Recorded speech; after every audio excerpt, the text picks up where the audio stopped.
Mike, who always verbally abused and controlled me, was having an affair. During a trip with his mistress, they both got into an accident. When I went to visit, Mike dropped an astounding line. "My husband is so cold-hearted. He definitely won't take care of me now that I'm paralyzed from the waist down." Then, with full confidence, Mike declared, "Don't worry, Anna. I'll have Rachel take care of both of us." "What?" Mike turned to me, clasping his hands as if praying. "Please, take care of us. "I'm asking you to." Let Anna decide the interior. You just quietly do as we say." "Mike, you're really harsh on your wife." "She's just a housekeeper after all." I felt a surge of intense anger at their presumptuousness. "Take care of them," he says. How dare he say that? He didn't even wash a single dish when I broke my arm. Why don't you ask your mistress? I am Rachel, a 52-year-old homemaker. I live with my husband Mike and his son from another relationship, Kevin. Mike seemed hard-working and sincere while we were dating, but after marriage, he turned out to be a domineering husband. Although confused, I found solace in Kevin, who lost his mother at a young age and treated me like his real mom. The bond between Mike and Kevin was heartwarming, so I couldn't bring myself to sever our newly formed family ties and decided to wait and see. I hoped Mike would change. I first felt uneasy 2 years after marriage. When Kevin reached 4th grade and I had more free time, I thought about starting to work. Mike, an alumnus of a prestigious private university, had been sending Kevin to tutoring since kindergarten, aiming for middle school entrance exams. Many of my mom friends with kids were preparing in the same way. They had started working when their kids grew up to some extent, which inspired me. Most of all, staying at home doing just childcare and housework made me feel isolated from society. Hey, Elizabeth and Victoria started part-time jobs. Maybe I should send out my resume too. If I work at a grocery checkout, I can be back by mid-afternoon. When I brought this up to Mike after he returned from work, he inexplicably got furious. "Are you saying I don't earn enough?" That's not what I'm talking about. You're a manager, and you earn well for someone in your 40s. I'm grateful for that, but we'll need more savings if Kevin wants to go to college. I couldn't understand why Mike was so angry. I tried to calmly persuade him. "We can manage on my salary alone, right?" For now, but if Kevin wants to go to an out-of-state college or live alone, we'll be stretched thin. "He's planning to attend my alma mater." That's because you've talked it up so much. He might change his mind by 9th grade. Besides, we need to save for retirement. Then Mike scowled unpleasantly. "Do you want to live luxuriously on a homemaker's budget? I already let you go to the hair salon and buy clothes. Isn't that enough freedom?" I have to get your permission every time, don't I? Yes, I'd like more financial freedom. Then Mike looked at me suspiciously. "Are you having an affair?" I'm not. I retorted instantly. The conversation was veering off course. I'm talking about Kevin's educational funds, or do you really hate the idea of me working? Curious, I asked, Mike's lips curled in a frown. Of course. It makes it look like I can support my family if my wife works. What era are you living in? Nobody thinks like that anymore. I felt like he was stuck in the past, 1970s. I'm healthy and don't have small children or family members to care for. I get envious when I hear other moms starting to work. Other people's business is irrelevant. Mike raised his voice. He crossed his arms, looking down at me with a twisted smile. Someone as dull as you couldn't possibly handle a job properly. You can't even do household chores perfectly, let alone balance them with a job. What? If I start working, of course, I'd expect you to share the household chores. Then Mike shouted. What? I can't relax even when I'm home. How much do you want me to work? Are you a demon wife? I'm gonna balance work, household chores, and childcare, but doing it all alone is tough. That's why I want you to help. It's okay if you just help on the weekends. The very idea of making a husband do household chores is wrong. A wife's job is to keep the house in order so that her husband can focus on his work. You can even do that perfectly, and you want to work. What are you thinking? Enough.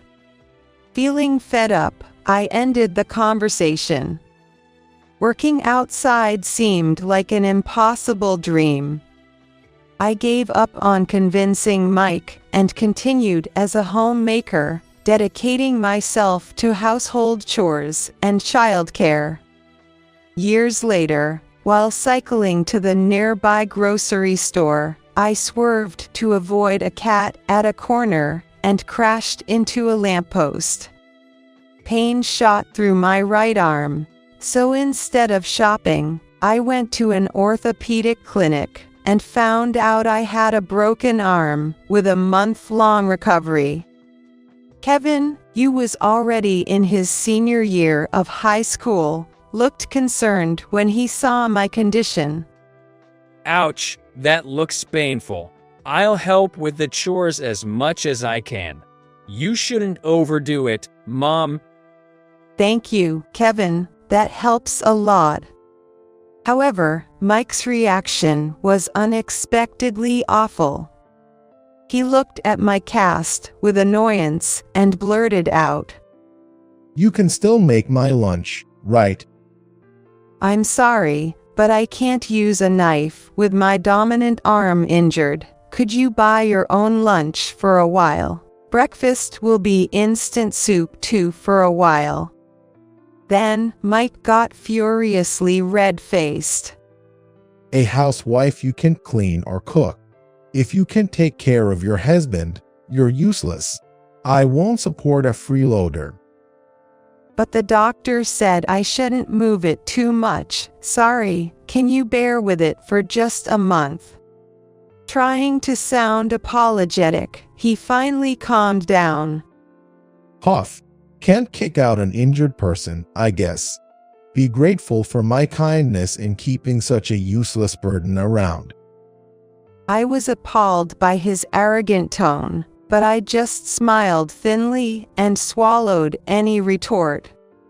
Then Mike really did nothing but keep me around, not even washing a single dish he used. Thanks to the kind Kevin, I managed to get by until my cast was removed. I didn't even tell my mother back home about the injury, even if she called me. I didn't want Mother to worry her. Your aunt passed away, didn't she? There are things to sort out, so come back home for a bit. Yeah, but it's a 2-hour flight. I'll find time to come home soon. That's how I replied, and after the cast was removed, I went back to my parents' home under the pretext of seeing my mother. As college approached, Kevin was studying hard every night at the tutoring center, and taking extra classes during the holidays. I did what I could to support him, like preparing light midnight snack that wouldn't upset his stomach, and gathering information about his desired colleges. One day, just before a long weekend, Mike came home from work in an unusually cheerful mood and told me, "Man, I've got a business trip over the long weekend. It's going to be so busy, really." I had a hunch. It must be a trip with his mistress. I suspected this because, for the past few months, he suddenly started working late often. He became more concerned about his appearance, and his business trips to other cities increased. Recently, he even started taking his phone to the bathroom, which I found odd. That stuff. Are you going to New York, Chicago? No, it's San Francisco, but it's not for sightseeing. Don't expect any souvenirs from Chinatown or anything. Mike becomes talkative when he lies. He's never brought back souvenirs from his trips before. I almost laughed at his words. I watched him eagerly pack branded suits and shirts into his suitcase, and deliberately commented, "Seems like you're excited about this business trip." Yay, I've got a golf game with a client. He's a great guy, and I'm really looking forward to having dinner with him. Oh, is that so? There was even a San Francisco guidebook lying around. It was so blatantly obvious that I got angry. After Mike left, I spread a divorce form on the dining table. Recently, while he was asleep, I had unlocked his phone with his fingerprint and confirmed his affair. Only you for me. We need to be careful not to get caught by your wife. Let's lie about a business trip and meet in a hotel. I took photos of messages like these and sent them to my phone. There was no way he could deny it now. I plan to gather more evidence like photos of them together before confronting him with divorce, especially because I didn't want to upset Kevin before his exams. While tidying up the house, I received a call from an unknown number. It was from the emergency center of the city hospital. Are you Mike Henderson's wife? Yes. Your husband has been in a car accident and is severely injured. I gasped. There is no immediate threat to his life, but he needs emergency surgery. Can you come now? Understood. I was surprisingly shaken. Even though my affection for him had faded, it seemed I still cared. I quickly prepared some clothes and toiletries for his hospital stay and rushed to the center. When I arrived, I was immediately taken to see Mike. He was barely conscious, not even recognizing me. Blood seeped through the gauze on his forehead, and one side of his face was swollen and bruised. A doctor soon told me shocking news. We did a CT scan and found that your husband has a spinal injury. Even with surgery, there's a high chance he will be paralyzed from the waist down. Really? Please proceed with the admission process. Certainly. I stepped out into the hallway where a police officer was waiting. I wanted to know about the accident, but the other person in the car with Mike had been taken to surgery, and neither could talk. As the officers left, I asked, "What about the other person in the car?" It was a woman in her 30s. I thought so. I was slightly shocked, even though I had expected it. It must be his mistress. That night, Mike underwent surgery to repair his spinal injury. Some functions were restored, but he was left with lower body paralysis.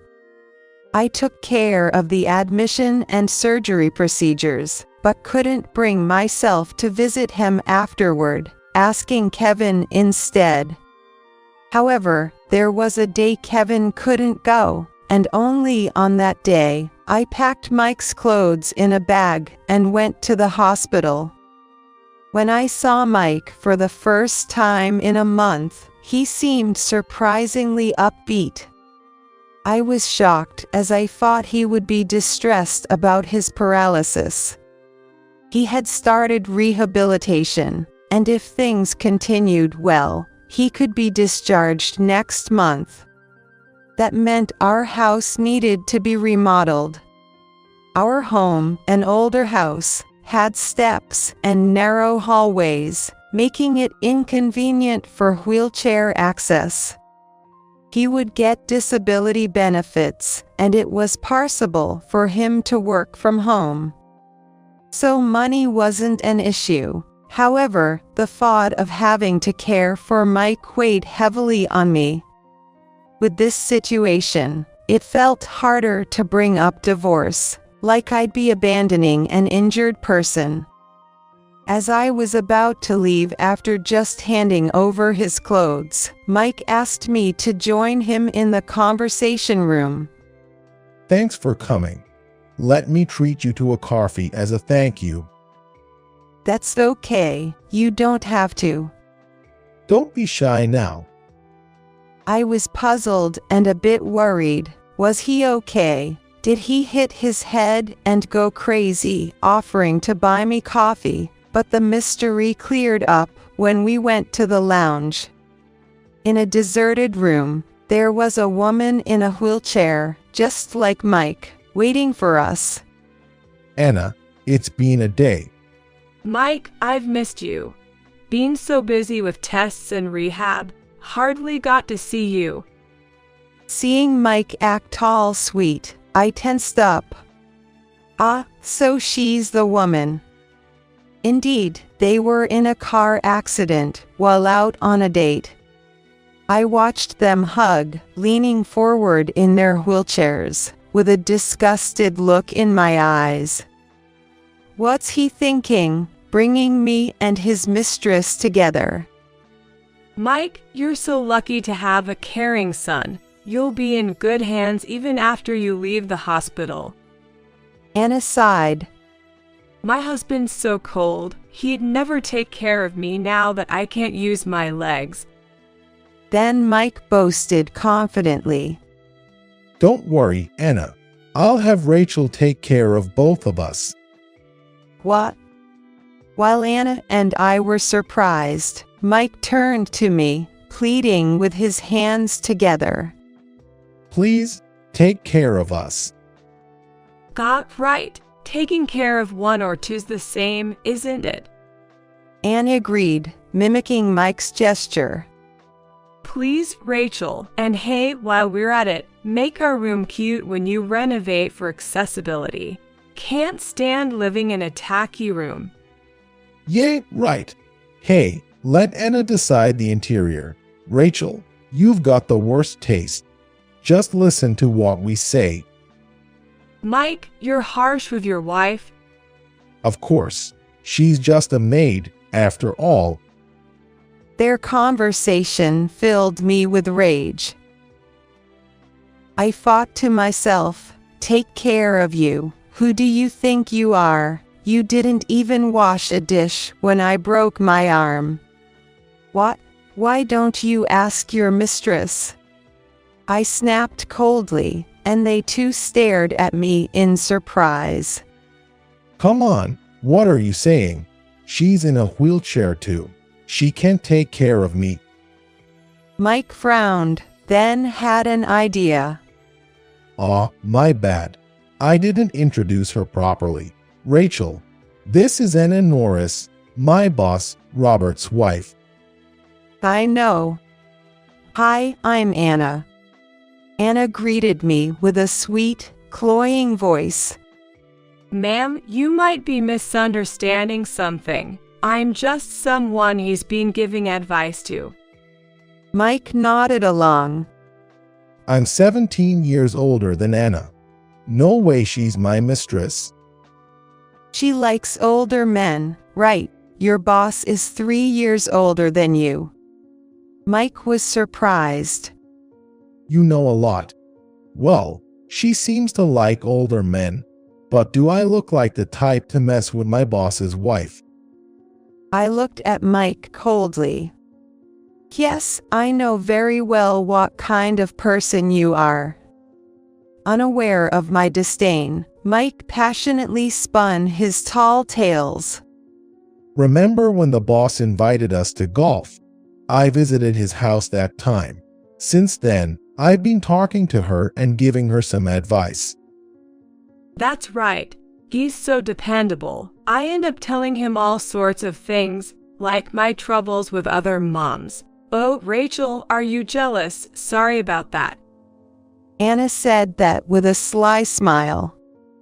How, during our 10 years of marriage, whenever I complained, you just yelled at me, and you mocked me when I shared my worries.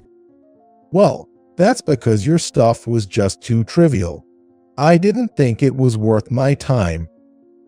Mike mumbled, making excuses. This time, we just happened to meet on the street. We had time before the plane, so we decided to find a place to sit and talk. Then, unfortunately, we got into an accident. Bad luck for us, ho. I couldn't help but be amazed at how effortlessly he lied. But Anna went along with it, smiling. Really? We just wanted to have tea and talk, then this accident happens. But now that Rachel will take care of us, I feel relieved. Anna sent me a flirtatious look. Don't make decisions on your own. I never said I'd take care of you both. I snapped back, and Anna let out a mocking laugh with a low voice. But Rachel, you're taking care of Mike's son, aren't you? If you can take care of a child who's not your own blood, you should be glad to take care of me, his boss's wife, right? Of course she is. Right, Rachel? I've been supporting you for these 10 years. It's only right you take care of me and Anna now as a way to return a favor. I was speechless at his absurd logic. Just a friend you're consulting, huh? Even a middle schooler could come up with a better excuse. I glared at them both and spat out. Why don't you just admit it? You've been cheating. Cheating? Where's your proof? Mike's voice cracked. He was clearly flustered. Yay, if you think we're more than friends, show us the proof. I pulled out my phone, showing them the intimate conversations and photos of Mike and Anna in bed together, making Mike turn pale. You, snooping through my phone. That's low. Even for spouses, there are things you just don't do. You're one to talk about being low. Our son is working hard studying for his exams, and you're cheating with your boss's wife. You're the worst father. Shut up. You're not even his real mother, so don't act all high and mighty. Mike's words stung. True, even though I love Kevin like my own son, I can't compete with his blood father, Mike. My hesitation to divorce stemmed from the fear, what if Kevin chose Mike over me? As I bit my lip, the sound of wheels echoed down the quiet hallway. A nurse pushed in a bed, heading our way. The nurse stopped the bed next to me. I glanced at the person lying there and screamed out loud. Robert. Huh, Robert? Mike exclaimed in a baffled tone. And he hurried over in his wheelchair. Robert, I'll be back for you in 30 minutes. Understood. Thank you. After the nurse bowed and left the lounge, Robert used the bed's reclining feature to sit up. I was surprised. I heard you were discharged, so I didn't expect to see you here at this hour. Haha, sorry to startle you. Robert laughed, shaking his shoulders. I told Anna about it. Didn't want her to run away, so I made sure she didn't tell Mike. I heard you had a full body bruise. Did they find something else wrong? Yeah, I felt worse last night. They admitted me to take another CT and MRI, just to be safe. Were you injured too? Mike sounded puzzled, and Anna made a guilty face. I wondered to myself, hasn't Mike heard from Anna about this? I had heard from a police officer on the day of the accident. The reason Mike was seriously injured was that he crashed into a car stopped at a red light at high speed. And I had received a call from Robert himself, who was the other party involved. It turned out that Robert was the one Mike hit, and his wife was in the passenger seat with Mike. From Anna's reaction, it seemed like Robert had come to visit her. And Anna kept quiet on his orders about the fact that the other party was him, and even about coming to the lounge tonight to talk with Mike. The car you hit at 95 miles per hour was mine. You were unconscious and didn't realize it. What? I was conscious, so I knew. Anna said, sounding annoyed, and Mike's eyes widened. Then why didn't you tell me? When the accident happened, I did say, it's my husband's car. Not that. I mean, we even had a date here the day before yesterday. Right. You should have told me then. If I had told you, my husband said he would demand $50,000 for infidelity. Anna snapped back. Until just now, she had seemed so sweet, but now she was screaming like a demon. I never intended to divorce my husband. It was just a fling with you. But because of your mistake, my husband found out, and now look at the state I'm in. I'm still young, and my life's a mess. Divorce is certain. It's all your fault. How are you going to make this right? Anna.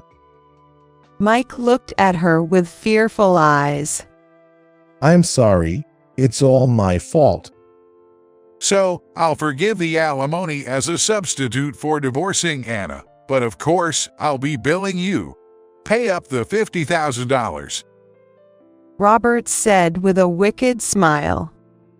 And Mike, your insurance had expired, right? You'll compensate for the medical expenses for me and Anna. And the $200,000 BMW you wrecked, right? Of course you'll pay, right? I asked you to drive slowly, but you had to show off and speed like that. Stupid. Anna blamed Mike in a sharp tone. And while I'm at it, let me tell you something. All you do is brag about your son. It's so annoying. Anna twisted her face. You talk about him having the same elite qualities as you, getting into a national university after middle school exams, but who cares? For a manager, you're stingy with gifts, and the hotels and restaurants you choose are second-rate. I thought being married to someone like you would be lame, and I was right.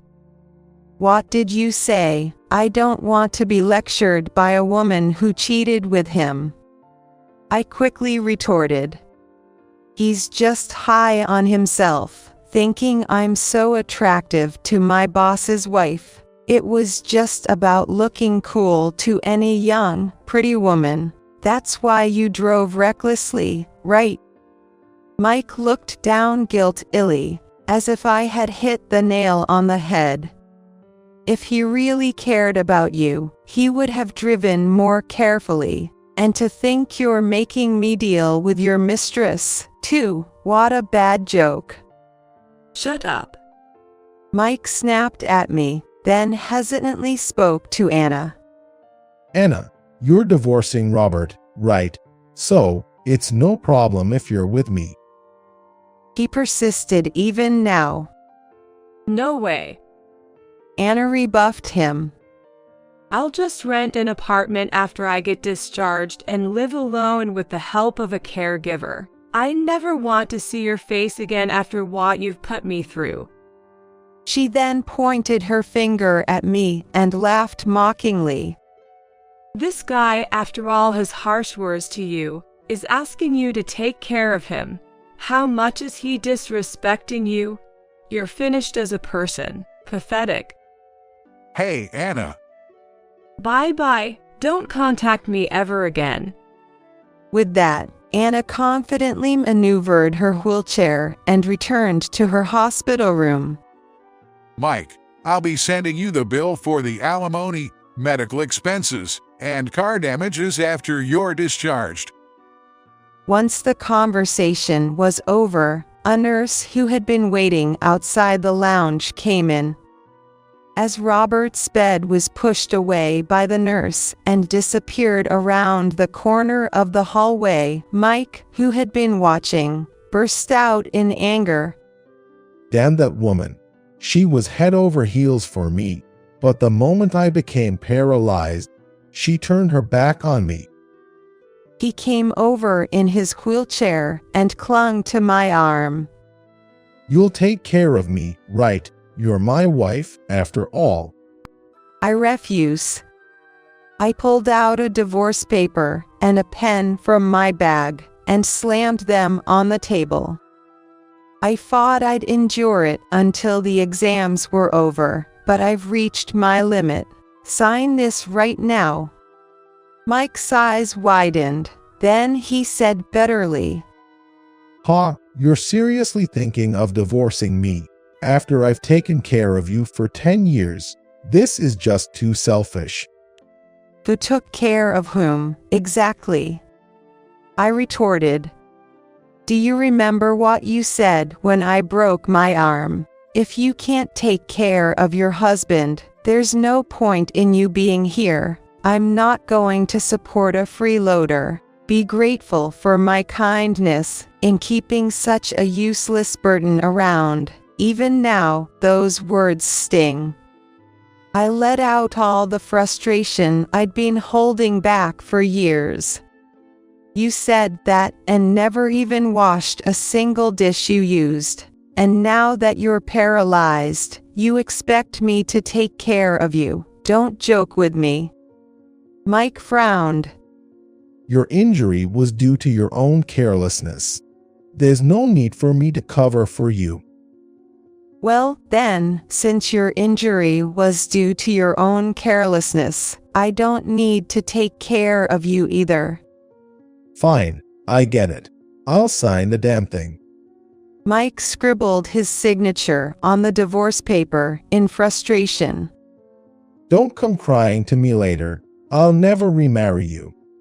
Sure, Kevin, what's wrong? Visiting hours are almost over. I was puzzled when Kevin rushed into the lounge. Without responding, Kevin hurried to Mike and shouted unusually loudly. Dad, the money for my college entrance fee is gone. Do you know anything about it? Oh, I used it. I was speechless, seeing Mike answered nonchalantly. Kevin's kind face twisted with anger. Are you serious? Taking money from someone else's savings, that's messed up. Did you spend it on your mistress? I asked him, feeling incredulous. Mike admitted it without hesitation. Yeah. What's wrong with a parent using their child's money? Kevin and I stared at Mike. Do you even realize what you've done? I'm the father. I can do whatever I want. Mike's smug smile sent chills down my spine. Anyway, how are you going to survive without me? What company would hire a 52-year-old housewife Didn't you hear, Dad? Kevin said with a mix of astonishment and disgust. Mom just inherited $1 million from her late aunt. Really? What? Kevin, you spilled the beans too early. I said that laughingly. Well, that's how it is. Oh, but I'll still be asking for alimony, so make sure you pay up. Heck, fine. Kevin, I'm counting on you to take care of me after I'm discharged. Mike tried to smile at Kevin, his voice shaking. Even if we're divorced, we're still father and son. You'll be taking care of me for the rest of your life, okay? Seriously, after you squandered my money, you have the nerve to ask me for help. What are you thinking? Kevin said with a cold smile. Besides, I'm going to a college out of state, so it's impossible. What? No, you're supposed to go to my alma mater, right?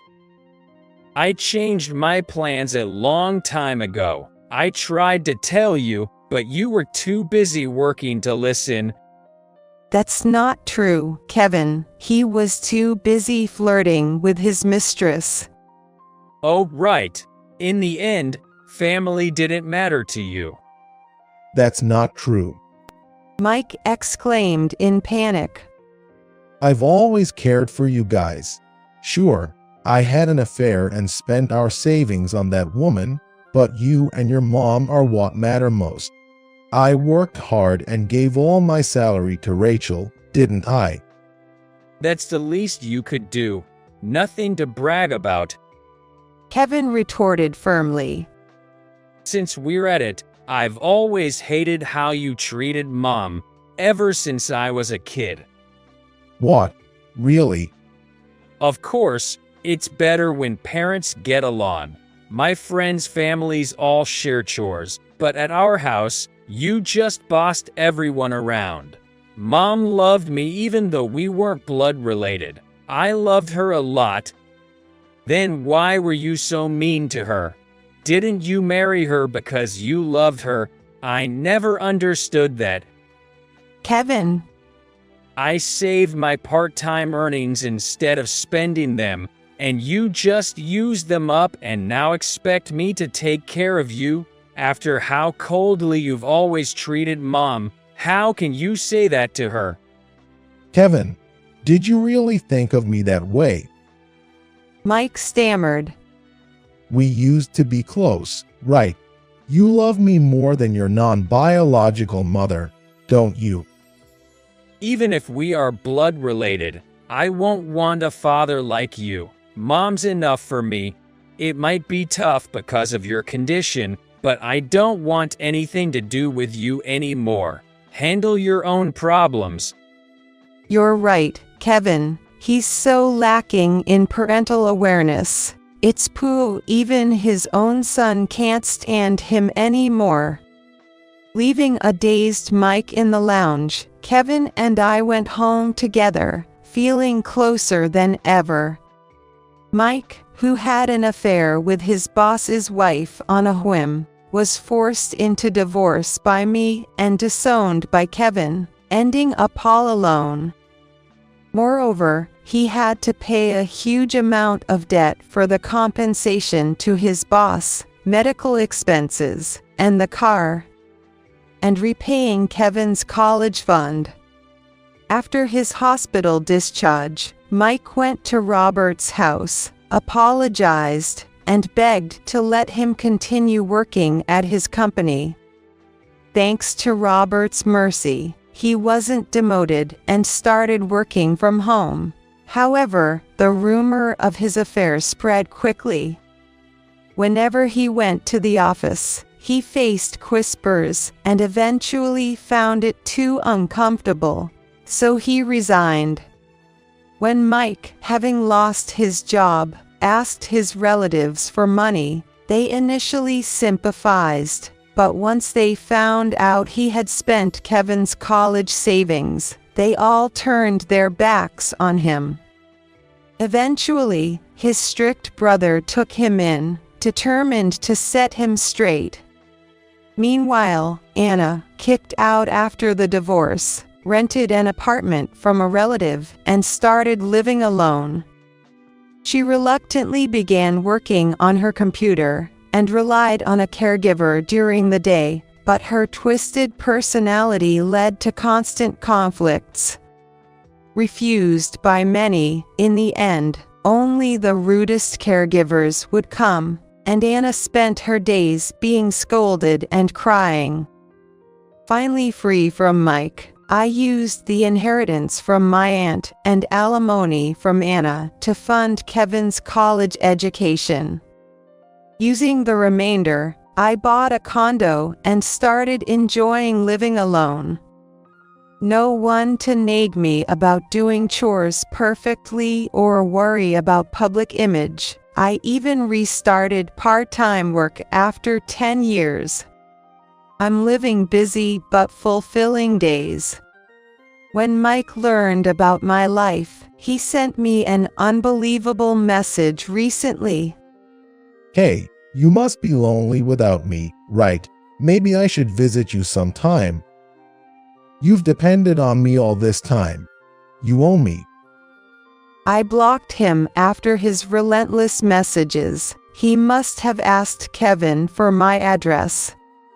Eventually, he showed up at my condo in a taxi, lurking around, so I called the police and had him arrested.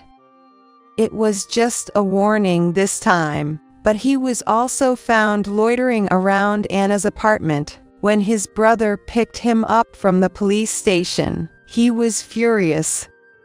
Under his brother's supervision, Mike is now confined to his home, glued to his computer from dawn to dusk, working tirelessly to pay off his debts. Kevin, taking his father as a negative example, is diligently studying and enjoying his college life. Though we're not related by blood, Kevin is a son to me. I want to continue watching over his growth warmly.